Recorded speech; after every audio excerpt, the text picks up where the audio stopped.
बच्चे का अन्नप्राशन किस महीने करना चाहिए?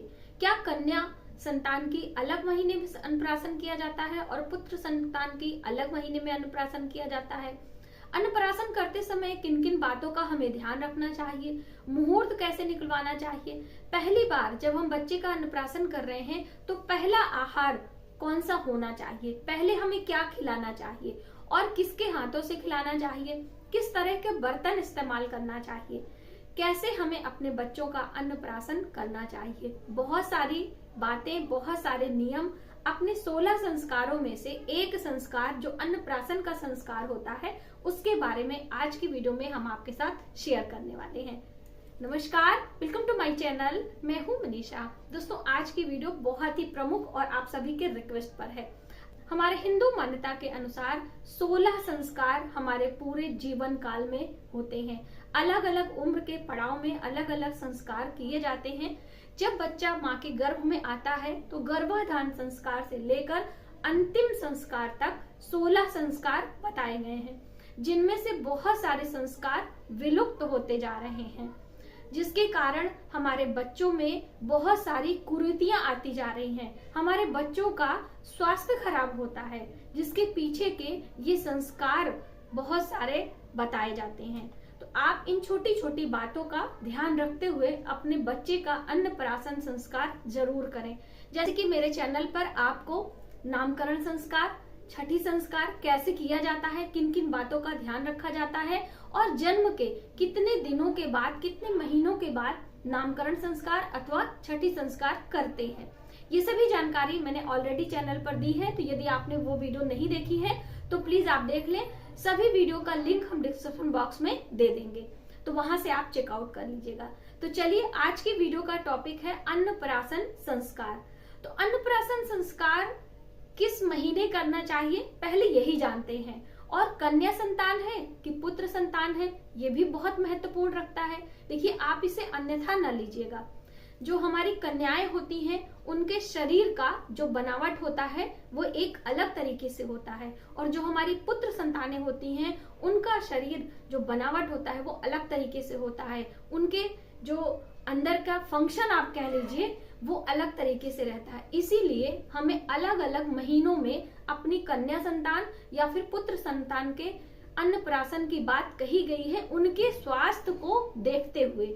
जो हमारी कन्याएं होती हैं उनका जो अन्नप्राशन संस्कार होता है वो विषम की संख्या में, जो हम महीने की बात करते हैं वो विषम की संख्या में होनी चाहिए। 5वें महीने में, 7वें महीने में और 9वें महीने में, इन महीनों में हम कन्या संतान का अन्नप्राशन कर सकते हैं।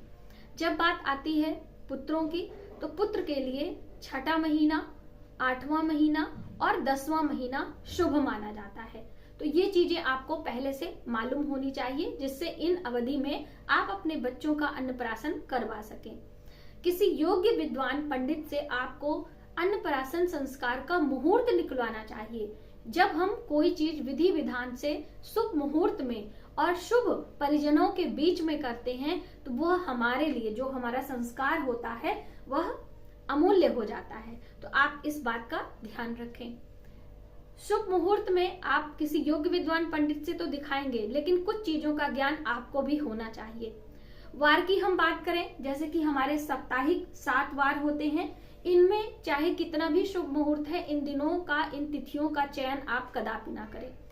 सबसे पहला होता है मंगलवार, रविवार और शनिवार। ये 3 वार हमारे लिए संस्कारों के ध्यान से अच्छे नहीं माने जाते हैं, तो इसलिए आप इन वारों में ये अन्नप्राशन संस्कार ना करें। दूसरी बात आती है तिथियों की। तिथियों में भी कुछ विशेष तिथियां होती हैं जिनका चयन हमें नहीं करना चाहिए। नवमी तिथि, चौथ जिसे चतुर्थी तिथि आप कहते हैं, और दूसरा 14 जो एक दिन अमावस्या या पूर्णिमा के पहले आती है, जिसे 14 कहते हैं, उस तिथि, ये मतलब तिथियों के बारे में है, आप इन तिथियों का चयन ना करें। अब जिस नक्षत्र में बच्चे का जन्म हुआ है उस नक्षत्र में भी हमें अन्नप्राशन नहीं करना चाहिए, ये भी आपको ध्यान रखना है। आने वाले जीवन में जैसे बहुत सारे लोग कहते हैं ना कि हम अपने बर्थडे पर अपने विवाह की डेट रख लेते हैं, हम अपने बर्थडे पर ये सेलिब्रेट करेंगे, तो आपको अपने जन्मदिन पर कोई अन्य चीजें नहीं करनी चाहिए। जैसे कि मैरिज एनिवर्सरी वगैरह बहुत लोग रखवा लेते हैं अपने विवाह के लिए, तो आप ये कदापि ना करें, ये आपके लिए शुभ नहीं होता है। तो ये चीजें आपको ध्यान रखनी है। फैशन के तौर पे ये सारी चीजें अभी आती हैं कि हम बर्थडे और अपनी मैरिज एनिवर्सरी एक साथ सेलिब्रेट करेंगे। ऐसे नियत रखते हुए लोग अपने जन्मदिन पर अपने विवाह की डेट रख लेते हैं, जो कि आपका वैवाहिक जीवन अच्छा नहीं हो सकता है। इसलिए आप ये गलती ना करें। दूसरी अहम बात कि हमें इन शुभ मुहूर्तों में और शुभ तिथियों में अपने बच्चे का अन्नप्राशन कैसे करवाना है। उस दिन बच्चे को गंगा जल, गोमूत्र और कच्चे दूध से स्नान कराना चाहिए। बच्चे को शुद्ध साफ वस्त्र पहनाना चाहिए।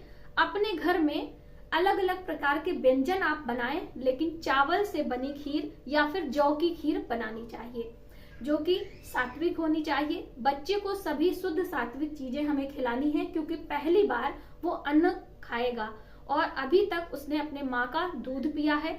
अभी बहुत सारी माओं के दूध नहीं होते हैं, तो डिब्बा बंद दूध भी बच्चे पी लेते हैं। कोई बात नहीं है, आपको अपने बच्चे के पुत्र या कन्या संतान के हिसाब से सम या विषम संख्या में चयन करते हुए आप उस दिन भोजन में सभी प्रकार के पकवान बनाएंगे। लहसुन प्याज का इस्तेमाल आप ना करें।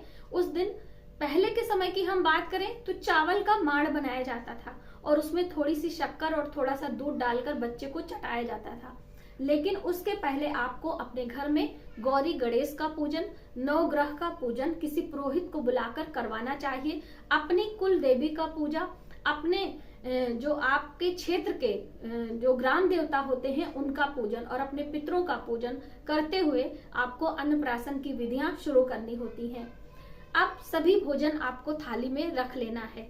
हो सके तो जो आपने खीर बनाई है वो चांदी का पात्र या फिर चांदी का चम्मच इस्तेमाल करें। चांदी धातु होती है, वह चंद्र ग्रह से संबंध रखती है और चंद्रमा हमारे मन का मालिक होता है। जैसे आपने सुना होगा, जैसा खाए अन्न वैसा होए मन, जैसा पिए पानी वैसी होए बानी। इसीलिए जब हम अपने बच्चे को पहली बार अन्न खिला रहे हैं तो बहुत सारी बातों का हमें ध्यान रखना होगा। तो आपको दूध से बनी खीर और भी जो भी पकवान आपको बनाने हैं वो सभी बना लेने हैं। एक थाली में परोसकर सबसे पहले हम देवी देवताओं को भोग लगाएंगे और उस भोग को प्रसाद स्वरूप अपने बच्चे को हम चटाते हैं। तो आपने जाना कि क्या खीर बनानी है, किस प्रकार के धातु के बर्तन का इस्तेमाल करना है। अब आपके पास चांदी के बर्तन नहीं है तो आप चांदी के सिक्के भी ले सकते हैं। जब बच्चे को उठाकर आपको खिलाना है ना, तो आप चांदी के सिक्के का इस्तेमाल भी कर सकते हैं। वहीं पर किस व्यक्ति के हाथों से हमें अपने बच्चे को पहली बार भोजन ग्रहण कराना होता है, तो जो आपके घर के बड़े बुजुर्ग हैं, जो आपके बच्चे के दादा दादी हैं, उनकी गोद में अपने बच्चे को देना चाहिए और उनके हाथों से बच्चे को पहली बार अन्न ग्रहण कराने से पहले एक चीजें ग्रहण कराना बहुत आवश्यक है, जिससे आपके बच्चे का लीवर फंक्शन अच्छा होता है, जिससे आपके बच्चे का जो पाचन शक्ति होती है वो बहुत ही शुभ होता है। शहद चटाना होता है। वैसे तो जब नामकरण संस्कार होता है बच्चे के जन्म के 11वें दिन, उसी दिन पहली बार शहद चटाया जाता है और शहद हमारे बच्चे के सूर्य ग्रह को, मंगल ग्रह को बैलेंस करता है। और जब आप अन्नप्राशन खिला रहे हैं तो भी आपको पहले शहद चटवाना चाहिए बड़े बुजुर्ग के हाथों से और उसके बाद फिर खीर खिलानी चाहिए। और सभी चीजें जो भी मीठा नमकीन आपने पकवान बनाए हैं, थोड़े थोड़े से उसके रस, जो तरल पदार्थ हैं, क्योंकि बच्चे का जो लिवर फंक्शन है वो अभी बहुत कमजोर है। बच्चे ने सिर्फ 6 महीने तक अपने माँ का दूध ही पिया है, तो आप समझ सकते हैं। तो बहुत सारी चीजें आपको नहीं खिलानी है। और इसके पहले भी 6 महीने के पहले भी आपको बच्चे को कुछ भी नहीं खिलाना है। बहुत सारे लोग लाड में, दुलार में बच्चे को हमेशा बिस्किट खिला देते हैं, कुछ भी खाते हैं तुरंत बच्चे को खिला देते हैं। ऐसा कदापि नहीं करना चाहिए। बहुत ही विधि विधान से, बहुत ही संस्कारों के साथ में हमें अपने बच्चों का लालन पालन करना होता है, तब जाके वो बड़ी उम्र में जाके हमारे परिवार का, हमारे देश का और हमारे समाज में एक प्रतिष्ठा, अपना मान सम्मान बनाता है और एक अच्छा नागरिक बनता है। हम माता पिता अपने दायित्वों को भूलते जा रहे हैं। हम अपने जीवन में सुख सुविधाएं एकत्र करने में इतने संलग्न हो गए हैं कि हम अपने संस्कारों को भुलाते जा रहे हैं, जिसके कारण हमारी जो आने वाली संतानें हैं वो संस्कार विहीन हो रही हैं, जिसके कारण हमारे समाज में बहुत सारी कुरीतियां फैल रही हैं। जिसके कारण हमारे समाज में बहुत सारे ऐसे अनैतिक कार्य हमारे छोटे छोटे बच्चे कर देते हैं कि हम सुनकर देखकर हतप्रभ रह जाते हैं। ऐसा ना हो, इसके लिए हम सभी माता पिता से विनम्र अनुरोध करते हैं कि आपके जो भी संस्कार हैं आप अपने बच्चों को उसे सिखाएं, आप स्वयं करें, बच्चे स्वतः ही सीख जाएंगे। बार बार हम कहते हैं बच्चे सिखाने पर कभी नहीं सीखते हैं। हम बच्चों के सामने जैसा करते हैं बच्चे अपने अनुभव से उसे अपने जीवन में उतारते हैं। तो आप इन छोटी छोटी बातों का ध्यान रखें और अपने कुल परिवार का सम्मान करें और अपने कुल परिवार में रहकर ही ये सभी संस्कार आपको करने चाहिए। तो आपने जाना कि हमें अपने बच्चे के कौन से उम्र में अन्नप्राशन संस्कार करने चाहिए और किन किन बातों का ध्यान रखना चाहिए। की वीडियो में बस इतना ही। यदि हमारी जानकारी आपको थोड़ी सी भी हेल्पफुल लगे तो प्लीज हमारी वीडियो को लाइक करें, शेयर करें, सब्सक्राइब जरूर करें न्यू वीडियोस के लिए। मिलते हैं नई जानकारी के साथ नए वीडियो में, तब तक आप अपना ख्याल रखें। जय माता दी।